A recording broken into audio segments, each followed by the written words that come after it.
Okay, we're now at chapter 19, and Chris and Jon are going to get back together, and we're going to see how it goes. So, I'm also using a Sennheiser E945 microphone, and we'll try that for a few chapters and give you a chance to see how that sounds if you happen to be getting into the recording business. I wish you luck, I say to Chris as she sits quietly in the car seat. We were sitting in the players' parking lot at the ballpark. It was about 5:15 p.m., and we could see Jon's car in the lot. I told Jocko who was with me, so Chris would have no problem getting through the players' entrance. She gets out of the car and turns to look at me through the passenger window. "What are you waiting for?" she asks. "Maybe I should just sit and wait here," I offer sheepishly. Chris spots a big grin on my face. "I don't think so, slugger," she adds with a smile.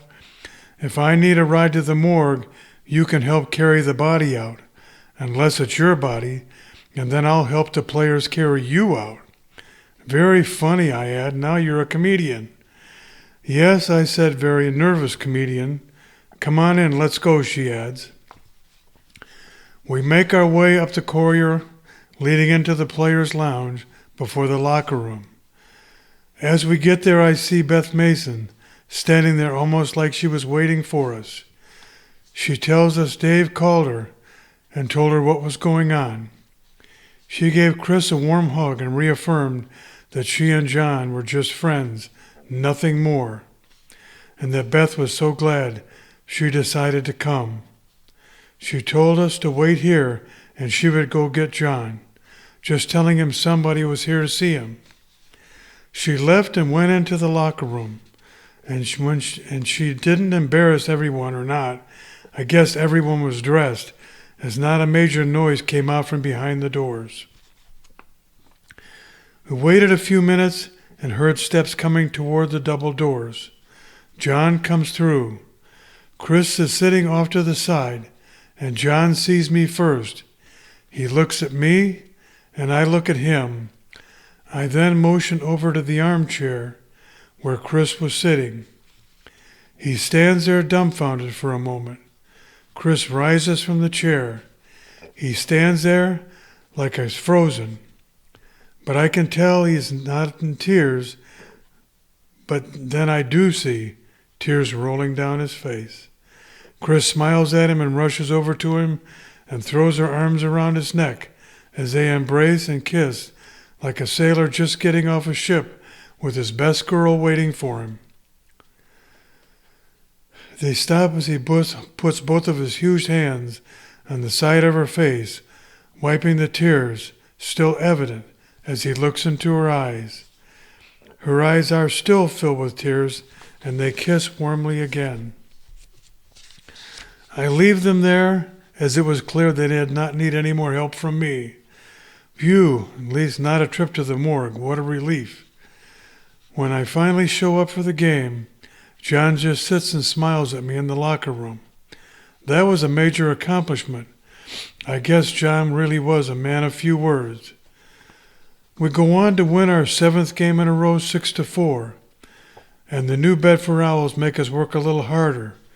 Jon goes 2 for 4 with 2 doubles, 1 to right and 1 to the left. I go 3 for 5 with another 2-run homer, and Reggie Bond hits a home run and is intentionally walked 3 times. But Jon makes them pay for 2 of them, so who cared? The word's getting around about Reggie. Jon was constantly looking into the stands all night. I guess he thought it may have been a dream or a mirage. Chris's being here was certainly not. Bolton kept giving me this goofy grin all game long. Man, was he whacked. I woke up the next morning to the sounds of happy conversation coming from the kitchen. Mary had just made up the study for me as my new bedroom, since Bob would be home that day. It would take me a week to get over the week, I thought. We had another game tonight at 7:30. Gus told me Dick would be at the ballpark around 3 if I wanted some extra hitting. I told him I probably was going to pass today. I mistakenly walked right into the bathroom without knocking, and a screech came out like I'd never heard before. It was Becky, and I apologized for my lack of manners profusely. She was a pretty little thing, just like I'll bet Mary was when she was young. Perfect skin, dark brown hair cut short, gently curving around her face. She needed no makeup for sure. Listen, Bill, she said matter-of-factly. Honestly, you are just like Bob and Gus, just barging into the bathroom without knocking. You men are all alike, she said with a sweet smile, with a grin ear to ear. Now get out of here, and let me get beautiful, will you? And I will be locking the door from now on. I try and save myself by telling her she already is, but she isn't buying it, I don't think. She gives me a kiss on the cheek and pushes me back out the door, making sure it's locked. I finally get to shower and shave, dress, and head out to the kitchen, finally. Good morning, Bill, says Mary. How is our world traveler today? I'm doing pretty well, I reply. My last recollection is that all went well last night at the game with Chris and Jon. Bolton comes in the back door, much to my surprise. Dave, what are you doing here? I ask. He doesn't even see me and goes right over to Becky and gives her a kiss on the cheek. Well, I stayed in total shock. How long has this been going on? As Becky threw her arms around him and his cheek resting on his chest. Not long enough, said Dave with great determination.